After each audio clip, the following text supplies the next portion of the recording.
लुधियाना के एक निजी होटल में उद्योगपतियों के साथ बैठक के बाद संवाददाता सम्मेलन को संबोधित करते हुए वित्त मंत्री मनप्रीत सिंह बादल ने कहा कि पंजाब पर फिलहाल 2,75,000 करोड़ रुपए कर्ज है, जिसमें 2 लाख करोड़ रुपए पिछली सरकार ने छोड़े हैं।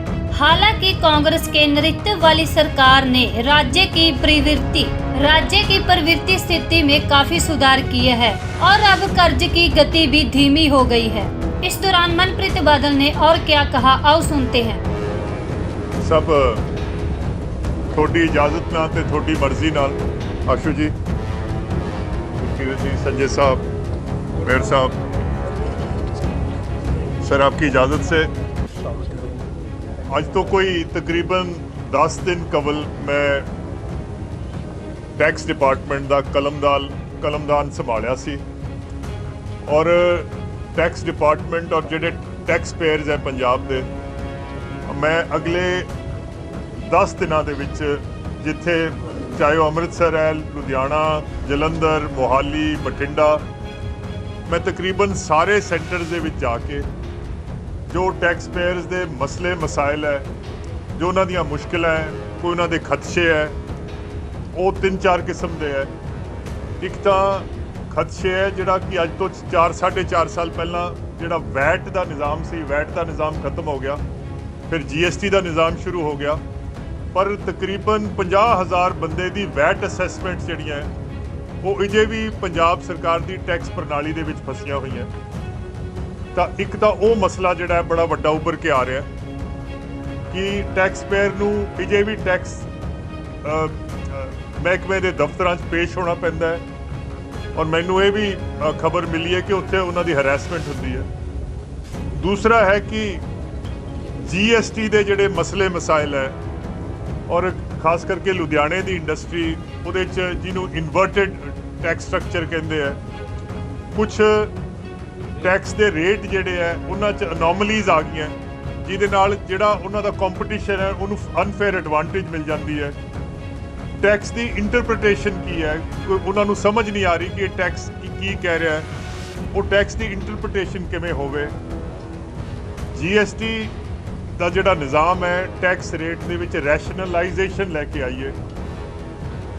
और तीसरा है कि टैक्स डिपार्टमेंट दे विच जिहड़ा भी टैक्स पेयर है उन्होंने किसी ETO के सामने, किसी इंस्पैक्टर के सामने पेश ना होना पवे, फेसलैस हो जाए। जिन्नी टैक्सेशन दे विच टैक्स डिपार्टमेंट का बिल्कुल रोल जिहड़ा है वो फेसलैस हो जाए। मतलब कि जिहड़ा लुधियाने का वार्ड है, लुधियाने का वार्ड जिहड़ा है, जिहड़ा असैसी है उन्होंने ये नहीं पता मेरा टैक्स कौन असैस कर रहा है, वो मलोट जाके हो रहा है, अबोहर जाके जा रहा है, अबोहर वाले का संगरूर हो रहा है, ताकि किसी बंदे नूं टैक्स दफ्तर ना जाना पवे।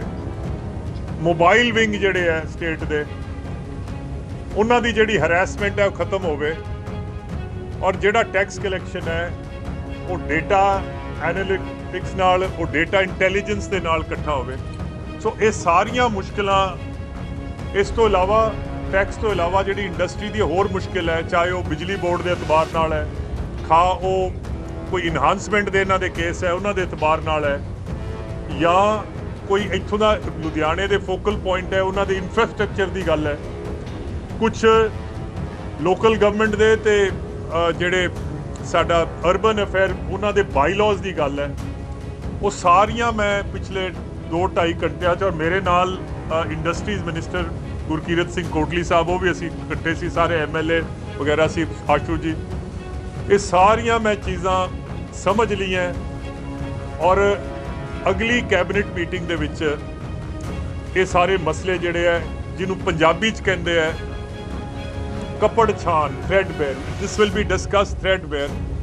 और दिवाली तो पहला ये सारे मसलियां दा कोई ना कोई मुस्तकिल हल, परमानेंट हल जिहड़ा है ये सरदार चरणजीत सिंह चन्नी साहब की सरकार च असीं करन जा रहे हैं।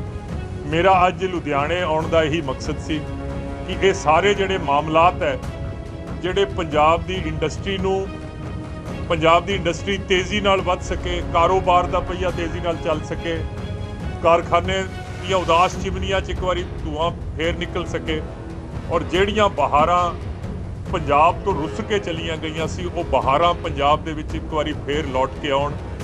ਅੱਜ ਮੈਂ ਉਸ ਮਕਸਦ ਨਾਲ ਅੱਜ ਮੈਂ ਲੁਧਿਆਣਾ ਸ਼ਹਿਰ ਆਇਆ ਸੀ। ਸ਼ੁਰੂਆਤ ਲੁਧਿਆਣੇ ਤੋਂ ਹੈ ਔਰ ਅਗਲੇ ਹਫਤੇ ਦੇ ਵਿੱਚ ਸਾਰੇ ਪੰਜਾਬ ਦੇ ਮੇਜਰ ਇੰਡਸਟਰੀਅਲ ਤੇ ਟ੍ਰੇਡਿੰਗ ਸੈਕਟਰਸ ਦੇ ਵਿੱਚ ਜਾ ਕੇ ਔਰ ਦੀਵਾਲੀ ਤੋਂ ਪਹਿਲਾਂ ਚਾਹੇ ਉਹ OTS ਦੀ ਸ਼ਕਲ ਦੇ ਵਿੱਚ ਜਾਂ ਕਿਸੇ ਕੰਸੈਸ਼ਨ ਦੀ ਸ਼ਕਲ ਦੇ ਵਿੱਚ ਜਾਂ ਇੰਟਰਪ੍ਰੀਟੇਸ਼ਨ ਦੀ ਸ਼ਕਲ ਦੇ ਵਿੱਚ, ਤਾਂ ਕਿ ਇੰਡਸਟਰੀਜ਼ ਡਿਪਾਰਟਮੈਂਟ ਜਿਹੜਾ ਪੰਜਾਬ ਦੀ ਇੰਡਸਟਰੀ ਹੈ, ਸਨਅਤਕਾਰ ਹੈ, ਕਾਰੋਬਾਰੀ ਵਪਾਰੀ ਹੈ, ਔਰ ਮੈਂ ਸਮਝਦਾ ਕਿ ਜੇ ਵਪਾਰ ਹੈ ਤਾਂ ਸਰਕਾਰ ਹੈ। ਜੇ ਪੰਜਾਬ ਦਾ ਦਿਲ ਧੜਕਦਾ ਹੈ, ਚਾਹੇ ਉਹ ਇੰਪਲੋਇਮੈਂਟ ਦੇ ਇਤਬਾਰ ਨਾਲ ਕਹਿ ਦਈਏ ਜਾਂ ਉਹ ਟੈਕਸ ਰੈਵਨਿਊਜ਼, ਤਾਂ ਉਹਦੀ ਮੇਜਰ ਕੰਟਰੀਬਿਊਸ਼ਨ ਜਿਹੜੀ ਇੰਡਸਟਰੀ ਦੀ ਹੈ ਔਰ ਜਿਹਨੂੰ ਅੰਗਰੇਜ਼ੀ 'ਚ ਕਹਿੰਦੇ ਆ ਈਜ਼ ਆਫ ਡੂਇੰਗ ਬਿਜ਼ਨਸ। ਇਹ ਜਿੰਨੀ ਅਸੀਂ ਈਜ਼ ਆਫ ਡੂਇੰਗ ਬਿਜ਼ਨਸ ਬਿਹਤਰ ਤੋਂ ਬਿਹਤਰ ਬਣਾ ਸਕਾਂਗੇ, ਇਸ ਮਕਸਦ ਨਾਲ ਤੇ ਇਸ ਉਦੇਸ਼ ਨਾਲ ਅੱਜ ਤੁਹਾਡੇ ਸ਼ਹਿਰ ਆਏ ਸੀ। ਲੁਧਿਆਣੇ ਦੀ ਜਿੰਨੀ ਵੀ ਪ੍ਰੈਸ ਕੋਰ ਤੁਸੀਂ ਹਾਜ਼ਰ ਹੋ, ਤੁਹਾਡਾ ਬਹੁਤ ਧੰਨਵਾਦ ਕਿ ਤੁਸੀਂ ਜ਼ਹਿਮਤ ਕੀਤੀ, ਤੁਸੀਂ ਖੇਚਲ ਕੀਤੀ ਅੱਜ ਇਸ ਪ੍ਰੈਸ ਬਰੀਫਿੰਗ 'ਚ ਆਉਣ ਦੀ। ਜੇ ਕੋਈ ਟੈਕਸ ਡਿਪਾਰਟਮੈਂਟ ਜਾਂ ਇੰਡਸਟਰੀਜ਼ ਡਿਪਾਰਟਮੈਂਟ ਦੇ ਇਤਬਾਰ ਨਾਲ ਕੋਈ ਤੁਹਾਡਾ ਸਵਾਲ ਹੈ ਤਾਂ I will be very happy to answer. ਤੁਸੀਂ ਕਿਹਾ ਵੀ ਪੰਜਾਬ ਨੂੰ ਬਹੁਤ ਵੱਡੀ ਕਦਮ ਕਰ ਦਿੱਤਾ ਔਰ ਪੰਜਾਬ ਦੇ ਹਮ ਆਗੇ ਨੇ ਕਿਹਾ ਉਹ ਬਹੁਤ ਜਿੰਨਾ ਕਿ ਖੇਡਰ ਸੀਗਾ ਬੇਫਿਕਰ ਕਰਤਾ ਵੀ ਪੰਜਾਬ ਅੱਜ ਕਰਜ਼ ਮੁਕਤ ਹੋ ਗਿਆ। ਤਕਰੀਬਨ 40,000 ਕਰੋੜ ਦਾ ਕਰਜ਼ਾ ਬਹੁਤ ਵੱਡੀ ਕੀ ਇਹ 40,000 ਕਰੋੜ ਦੀ ਤੁਸੀਂ ਇਸ ਤਰੀਕੇ ਨਾਲ ਕੀਤਾ, ਇਹਦਾ ਕ੍ਰੈਡਿਟ ਜਿਹੜਾ ਹੈ ਤੁਹਾਡੀ ਵਿਰੋਧੀ 10 ਸਾਲ ਪਿੱਛੇ ਰਹੇ ਵੀ ਉਹ ਹਮੇਸ਼ਾ ਤੁਸੀਂ ਕਿਹਾ ਵੀ ਵਿਰੋਧੀਆਂ ਨੇ ਸਾਨੂੰ ਕਰਜ਼ ਦੇ ਦਿੱਤਾ। ਸਰ ਇਸ ਤਰ੍ਹਾਂ ਹੈ 40,000 ਕਰੋੜ ਤੇ ਆਇਆ, ਤੁਸੀਂ 4.5 ਸਾਲਾਂ 'ਚ ਕਿਸ ਤਰੀਕੇ ਨਾਲ 40,000 ਕਰੋੜ ਨੂੰ ਮੈਨੇਜ ਕਰਕੇ ਹੁਣ ਤੁਸੀਂ ਕਹਿੰਦੇ ਇੰਨਾ ਪੈਸਾ, ਇਹਦਾ ਕ੍ਰੈਡਿਟ ਕਿਹਨੂੰ ਨਾਲ ਦੇਣਾ? ਸਰ ਇਸ ਤਰ੍ਹਾਂ ਹੈਗਾ ਕਿ ਜਿਹੜਾ ਬੰਦਾ ਲੁਧਿਆਣੇ ਬੱਸ ਅੱਡੇ ਤੇ ਕੇਲਿਆਂ ਦੀ ਰੇਹੜੀ ਵੀ ਲਾਉਂਦਾ, ਉਹਨੂੰ ਵੀ ਆਪਣਾ ਘਰ ਚਲਾਉਣਾ ਆਉਂਦਾ ਹੈ, ਕਿਉਂਕਿ ਉਹਨੇ ਰਾਤ ਨੂੰ ਆਪਣੇ ਬੱਚਿਆਂ ਵਾਸਤੇ ਰੋਟੀ ਲੈ ਕੇ ਜਾਣੀ। ਔਰ ਜੇ ਤੁਹਾਡੇ ਸਿਰ ਕਰਜ਼ਾ ਹੋਵੇ ਤਾਂ ਦੋ ਹੀ ਗੱਲਾਂ ਹੋ ਸਕਦੀਆਂ ਕਿ ਤੁਸੀਂ ਆਪਣੀ ਜਾਂ ਤਾਂ ਆਮਦਨ ਵਧਾ ਲਓ ਤੇ ਜਾਂ ਖਰਚੇ ਘਟਾ ਲਓ। ਹੋਰ ਇਹਦੇ 'ਚ ਕੋਈ ਮੰਤਰ ਤਾਂ ਹੈ ਨਹੀਂ। ਅਸੀਂ ਪਿਛਲੇ ਪੌਣੇ 5 ਸਾਲਾਂ 'ਚ ਪੰਜਾਬ ਸਰਕਾਰ ਨੇ ਅਸੀਂ ਆਪਣੇ ਆਮਦਨ ਵਧਾਈ ਹੈ ਔਰ ਅਸੀਂ ਖਰਚੇ ਘੱਟ ਕੀਤੇ। ਔਰ ਜਿਹੜੀਆਂ ਮੈਂ ਗੱਲਾਂ ਕਹਿ ਰਿਹਾ ਇਹ ਮੈਂ ਕਿਸੇ ਸਿਆਸੀ ਸ਼ੋਖਾਬਾਜ਼ੀ ਨਾਲ ਨਹੀਂ ਕਹਿ ਰਿਹਾ, ਕਿਉਂਕਿ ਇਹ ਤਾਂ ਜਿਹੜੇ ਪੰਜਾਬ ਸਟੇਟ ਦੇ ਅਕਾਊਂਟਸ ਹੁੰਦੇ ਆ, ਇਹ ਆਡੀਟਰ ਜਨਰਲ ਆਡਿਟ ਕਰਦਾ ਹੈ, ਹਰ ਕੁਆਟਰ ਦੇ ਵਿੱਚ ਆਡਿਟ ਹੁੰਦੇ ਆ, ਇਹ ਪਬਲਿਕ ਡਾਕੂਮੈਂਟਸ ਹੁੰਦੇ ਆ। ਅਸੀਂ ਆਪਣੇ ਪਿਛਲੇ 5 ਸਾਲਾਂ 'ਚ ਜਿਹੜੇ ਸਾਡੇ ਰੈਵਨਿਊਜ਼ ਹੈ, ਜਿਹਨੂੰ ਅਸੀਂ ਆਮਦਨ ਕਹਿੰਦੇ ਆ, ਇਹ ਅਸੀਂ ਦੁੱਗਣੀ ਕਰਨੀ। ਔਰ ਅਸੀਂ ਜਿਹੜੇ ਖਰਚੇ ਹੈ, ਅਸੀਂ ਆਪਣੇ ਖਰਚਿਆਂ ਨੂੰ ਦੁੱਗਣਾ ਹੋਣ ਤੋਂ ਲਗਾਮ ਦਿੱਤੀ ਹੋਈ ਹੈ। ਇਸ ਵਜ੍ਹਾ ਨਾਲ ਅਸੀਂ ਪੰਜਾਬ ਆਪਣੇ ਪੈਰਾਂ ਸਿਰ ਖੜਾ ਹੋ ਗਿਆ। ਸਾਡੀਆਂ ਸੇਵਿੰਗਸ ਆਉਣ ਲੱਗ ਗਈਆਂ। ਅਸੀਂ ਪੇ ਕਮਿਸ਼ਨ ਜਿਹੜੀ ਹੈ ਉਹਨੂੰ ਇੰਪਲੀਮੈਂਟ ਕਰਤਾ ਹੈ। ਅਸੀਂ ਕਿਉਂਕਿ ਤੁਸੀਂ ਇੱਕ ਜ਼ਰੂਰ ਇਸ ਗੱਲ ਨੂੰ ਅਪਰੀਸ਼ੀਏਟ ਕਰੋਗੇ ਔਰ ਤੁਸੀਂ ਕਬੀਲਦਾਰ ਬੰਦੇ ਹੋ। ਮੇਰੀ ਆਮਦਨ ਤੇ ਮੇਰਾ ਖਰਚਾ ਕਿੰਨਾ ਹੈ, ਇਹਦੇ 'ਚ ਮੈਨੂੰ ਬੈਲੈਂਸ ਤਾਂ ਬਣਾਉਣਾ ਹੀ ਪਏਗਾ। ਅਸੀਂ ਉਹ ਬੈਲੈਂਸ ਬਣਾ ਕੇ ਰੱਖਿਆ ਹੋਇਆ ਆਮਦਨ ਤੇ ਖਰਚੇ ਦਾ। ਦੂਸਰਾ ਹੈ ਕਿ ਇੱਕ ਬੈਲੈਂਸ ਇਹ ਵੀ ਬਣਾਉਣਾ ਪੈਣਾ ਹੈ ਕਿ ਮੈਂ ਜਿਹੜੀ ਮੇਰੀ ਆਮਦਨ ਹੈ, ਉਸ ਆਮਦਨ ਦਾ ਮੈਂ ਕਰਨਾ ਕੀ ਹੈ। ਇੱਕ ਪਾਸੇ ਤਾਂ ਮੈਂ ਸਟੇਟ ਦੀ ਡਿਵੈਲਪਮੈਂਟ ਕਰਾਉਣੀ ਹੈ। ਡਿਵੈਲਪਮੈਂਟ ਦਾ ਮਤਲਬ ਹੈ ਸੜਕਾਂ, ਬਿਜਲੀ ਘਰ, ਨਹਿਰਾਂ, ਸਕੂਲ, ਹਸਪਤਾਲ, ਗਲੀ ਨਾਲੀ, ਟੂਟੀ ਖੰਭਾ, ਜਿਹਨੂੰ ਅਸੀਂ ਕੈਪੀਟਲ ਐਕਸਪੈਂਡੀਚਰ ਕਹਿੰਦੇ ਹਾਂ। ਪਰ ਮੈਨੂੰ ਇਸ ਗੱਲ ਦਾ ਵੀ ਅਹਿਸਾਸ ਹੈ ਕਿ ਇੱਕ ਪੰਜਾਬ ਦੇ ਵਿੱਚ ਐਸਾ ਤਬਕਾ ਵੀ ਹੈ ਜਿਹੜਾ ਸੁਬਾਹ ਉੱਠਦਾ ਔਰ ਇਹ ਖੂਹ ਪੱਟਣ ਲੱਗ ਜਾਂਦਾ, ਔਰ ਜਦੋਂ ਸ਼ਾਮ ਹੁੰਦੀ ਹੈ, ਜੇ ਖੂਹ ਪੱਟਿਆ ਗਿਆ ਤਾਂ ਉਸ ਖੂਹ 'ਚੋਂ ਉਹਨੇ ਪਾਣੀ ਪੀਣਾ। ਜੇ ਖੂਹ ਨਾ ਪੱਟਿਆ ਗਿਆ ਤਾਂ ਉਹ ਤੋਂ ਪਾਣੀ ਨਹੀਂ ਪੀਤਾ ਜਾਣਾ, ਉਹ ਪਿਆਸੇ ਪੇਟ ਉਹ ਸੋਏਗਾ, ਜਿਹਨੂੰ ਲੋਕ ਭਲਾਈ ਦੇ ਕੰਮ ਕਹਿੰਦੇ ਆ। ਔਰ ਇਹ ਜਿਸ ਸਰਕਾਰ 'ਚ ਅਸੀਂ ਕੰਮ ਕਰ ਰਹੇ ਹਾਂ, ਅਸੀਂ ਮਸਲਨ ਬੁਢਾਪਾ ਪੈਨਸ਼ਨ, ਸ਼ਗਨ ਸਕੀਮ, ਫ੍ਰੀ ਜਿਹੜੇ ਬੱਸ ਟਰੈਵਲ, ਇਸ ਤੋਂ ਇਲਾਵਾ ਜਿਹੜੇ ਬਿਜਲੀ ਦੇ ਬਿੱਲ ਮਾਫ ਕੀਤੇ, ਹੋਰ ਕੰਸੈਸ਼ਨ ਦਿੱਤੀ, ਇਹਦਾ ਵੀ ਇੱਕ ਬੈਲੈਂਸ ਬਣਾਉਣਾ ਪੈਣਾ। ਔਰ ਉਸੇ ਸਵਾਲ ਦਾ ਜਵਾਬ ਹੈ ਕਿ ਪੰਜਾਬ ਦੇ ਕੁਝ ਸ਼ਾਰਟ ਟਰਮ ਗੋਲਸ ਹੈ ਪਰ ਸਾਡੇ ਲੌਂਗ ਟਰਮ ਗੋਲਸ ਵੀ ਹੈ। ਪੰਜਾਬ ਨੇ ਅੱਜ ਤੋਂ 10 ਸਾਲ, 20 ਸਾਲ, 30 ਸਾਲ ਵਿੱਚ ਉਹਦਾ ਵੀ ਬੈਲੈਂਸ।